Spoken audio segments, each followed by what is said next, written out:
Okay everyone, we're going to continue on with finance. We're going to talk about deductions today. So before we talk about deductions, I just want to remind you about what gross income is. We talked about this before. Do you recall? Gross income is a person's income before any deductions. Well, wait a minute, that's what we're doing today. So I guess we better figure out what that is.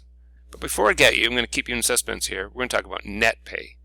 Net pay has another name. It's also called take-home pay. You'll hear this a lot from people saying, what's your take-home pay? And basically what that is, it's the amount of income a person received after deductions are subtracted. So before there's any deductions, you call it gross income. After you do the deductions, it's called net pay or take-home pay. So there's a little formula you can use. If you want to know what your net pay is, you take your gross pay and you subtract the deductions. Once you got the deductions out of the way, you're left with a smaller amount, which is called the net pay, or the take-home pay. So finally, what are these deductions we're speaking of?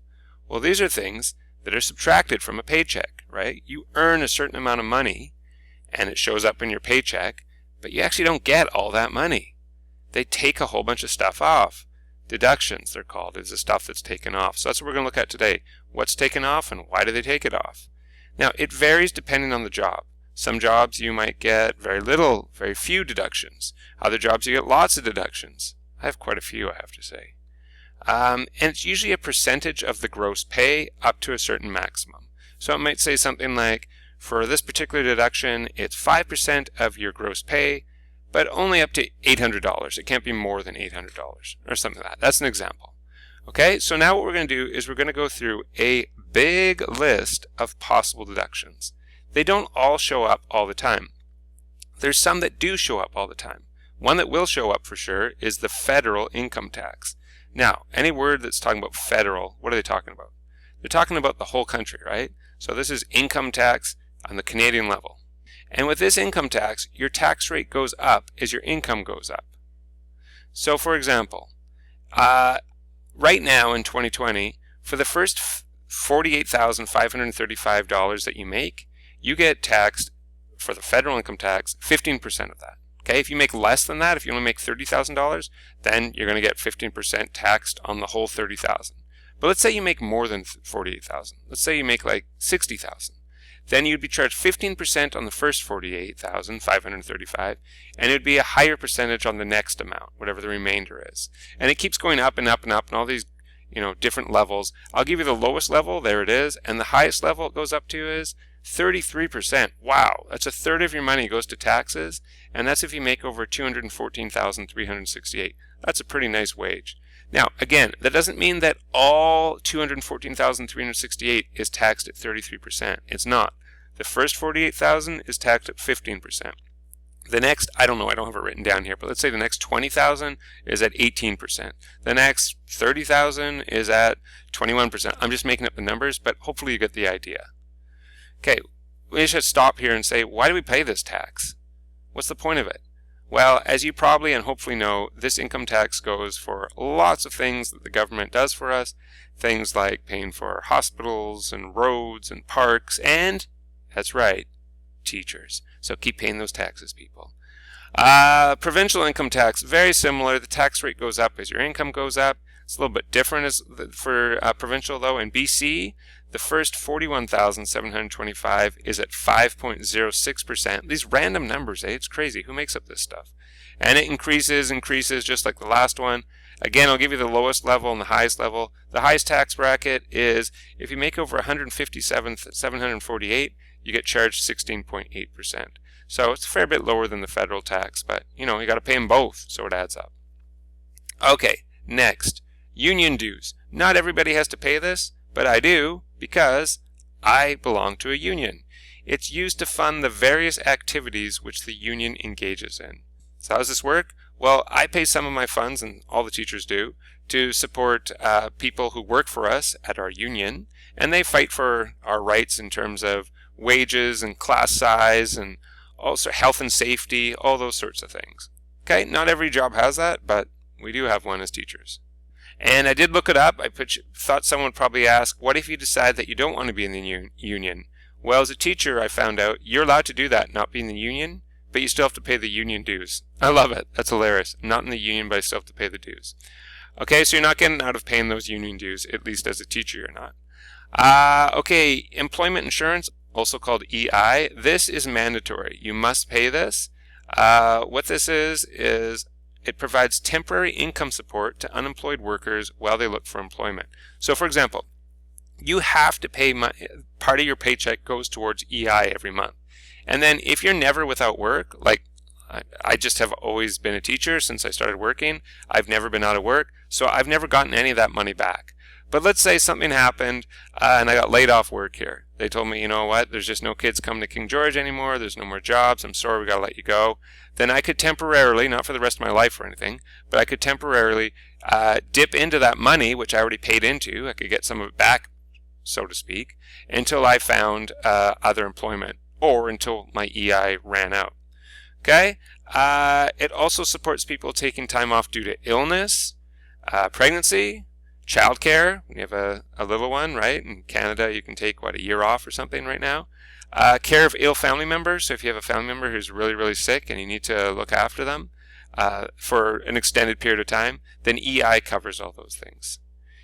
But you must have paid premiums in the past year and meet qualifying conditions. So for example, I have been paying EI for, 25 years at least. So I have paid premiums. I could go on EI. For someone who hasn't worked for 3 years, they can't go in and say, yeah, I'm ready to take EI now. They'd say, well, you haven't paid into it in the past year, so you can't get any out. And there's other conditions which I don't want to get into here, but not just anyone can walk in and get an EI, but it's pretty good. It does a good job of supporting Canadians in looking for work. Okay, next, group insurance payments. So this could be health insurance, life insurance. Not all companies have this. It's optional for me as a teacher. Some people choose to get group health insurance or life insurance policies. So health insurance, what that means, for example, is if you were to get very sick and you couldn't work anymore, well, you've paid into this insurance policy, the insurance company would then pay you money every month. Or life insurance, if, heaven forbid, you were to die and you'd paid into your life insurance, then your spouse, your kids, your family would receive some money to support them. Okay, but not every business has that, and it's usually optional. Extended health cost, I do have this as a teacher. It's pretty great. So we pay some money every month, and then in return we get either free or greatly reduced cost for medications, eyewear, chiropractor, massage, physiotherapist, etc. Of course, there's limits to it. You can't go every day or something to get a massage. It is definitely a benefit, but it's a deduction. It's money that comes off my paycheck every month. And some people don't like it, right? Some people are like, I never go to the chiropractor, I never go to massage, I never go to physio, I'm super healthy. But I think most teachers do appreciate it. Okay, dental plan. It doesn't usually cover the whole amount for dental work, so we do have some coverage as teachers, but I still end up paying a fair amount when my daughter goes to get braces and stuff like that. So different companies have different plans. Could maybe be optional. Depends on the place of work. RRSP savings plan costs. So RRSP is a registered retirement savings plan. So this is money, basically it's taken off your paycheck every month, and then it's put aside, and once you retire, you will get that money back. And it's great to help you save for retirement. It forces you to save, kind of. And also, you don't get charged tax until you withdraw. And that's actually a really good thing, because when you withdraw, you've retired, so your income's not as high. And remember what we saw about taxes? The more you make, the higher your taxes. So if you take out the money when you're no longer working, your taxes are going to be lower. Anyway, we're getting pretty complicated here, but just to give you a sense. Canada Pension Plan, super important because it's mandatory. It's pretty similar to the last one we just did with the RRSP Savings Plan. This one's not mandatory, the RRSP Savings Plan, but the Canada Pension Plan is mandatory. And basically, these are payments that you make into your pension, and then after you retire, you'll get money back, and that'll continue until you die. Of course, you can't retire at age 23 or something, but assuming you retire at a regular age, 65, something like that, you'll receive payments depending on how much you paid into it, right up until you die. I'm afraid you don't get the payments after you die. You know, it's going to be hard to live with. Ha ha ha. All right, finally, you could be deductions. I hope this doesn't happen to you, but you could get deductions if you have a court order to garnish wages. What that means is the court has ordered, they've gone to court, and they've decided that once you get paid, some money's coming right off the top. You don't even get to see it. It goes to pay for something else. So this could be because of taxpayer debt. You just haven't paid those federal and provincial taxes that we talked about before. They might get to the point and say, fine, if you're not going to pay them, we'll garnish your wages. We'll take the money before you even see your paycheck. Student loan debt.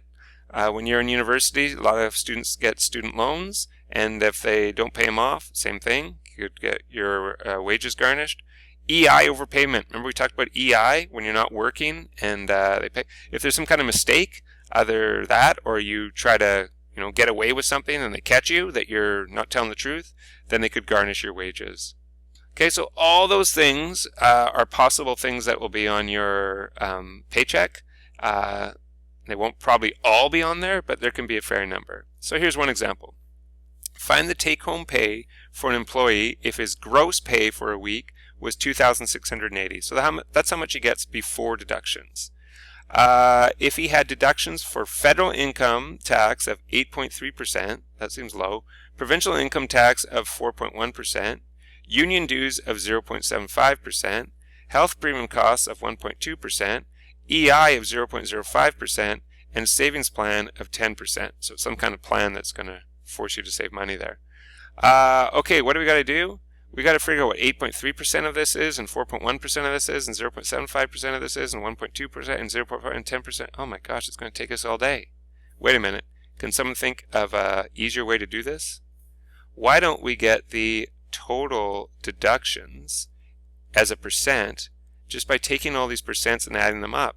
Add up 8.3 and 4.1 and 0.75 and 1.2 and 0.05 and 10, and if you add all those up, you get 24.4%. So now what we have to do is find what's 24.4% of 2,680, right? Now remember how we've done percents in the past. We do that percent over 100 equals part over whole. So in this question, we want to know what 24.4% is of 2,680. What number can we always write down? What's always there in this proportion here? The 100. So I'm going to write 100 down. Next question, do we know the percent? Yeah, the percent's right there, 24.4%. So 24.4. This 2,680, is that the whole amount or just part of the amount?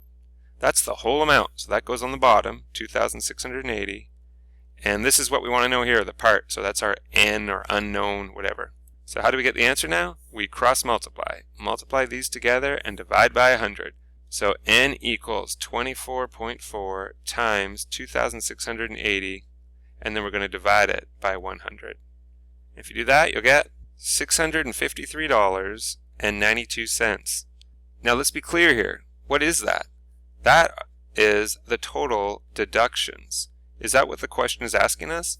No, it's asking us for the take-home pay, which is also called the net pay. Remember how to get that? You got to take the gross pay and subtract the deductions. That'll leave you with what you're actually getting to take home, so to speak. So there you go. There's the formula. Net pay equals gross pay minus deductions. How much was the gross pay? $2,680.